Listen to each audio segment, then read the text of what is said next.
Welcome to Greek for a Week. I'm glad that you are viewing another week of First Peter. We are looking at specifically this week verses 9 and 10 of chapter 3. And again, we're in the larger paragraph of chapter 3, verses 8 through 12. Verses 9 and 10 really continue what was stated in verse 8. So we will continue as if we just discussed verse 8. What's interesting here in this particular paragraph is as it moves forward, you're going to see the author using a number of verses to build upon, you could say, reasons for, motivations for the exhortations in verse 8. So he continues with some exhortations here in verse 9, and then we'll see how he wraps it up next week when we look at verses 11 and 12. So let's translate as we typically do each week, and then we'll look at a few grammatical points that I think are important. He states here, not paying back evil for evil, or insult for insult, but giving a blessing instead, because for this you have been called, so that you might inherit a blessing. For the one who desires life, to love and to see good days, must keep the tongue from evil, and the lips to not speak that which is evil.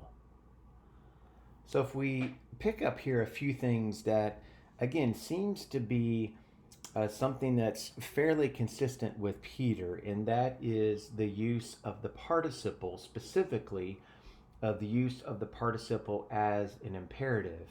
So our first one here, apa didantes, and then we have another participle, ou la guntes. Both of these participles I am suggesting are imperatival, which simply means that they are of a commanding character rather than another function.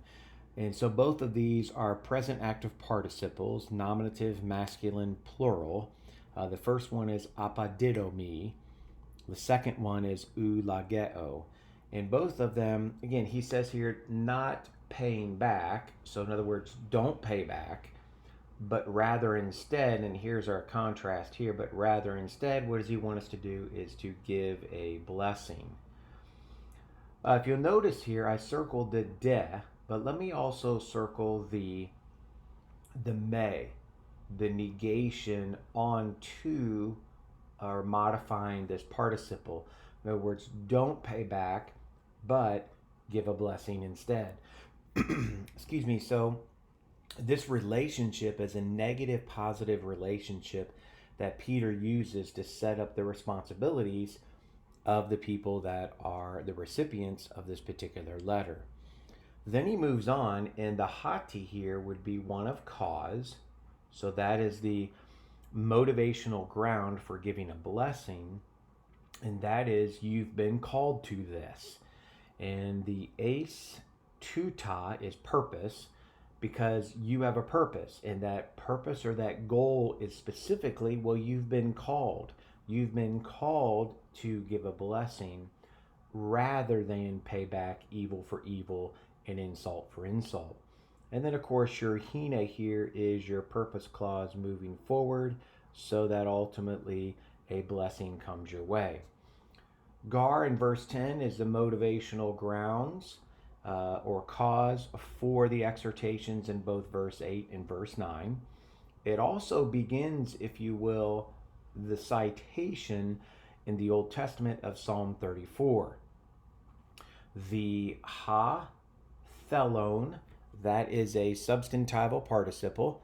You have the article in front of the participle. So that's why we could say the ones who desire, or the one who desires. The agapon here, that is a present active infinitive of agapao, as well as the edain. This also is an aorist active infinitive of horao.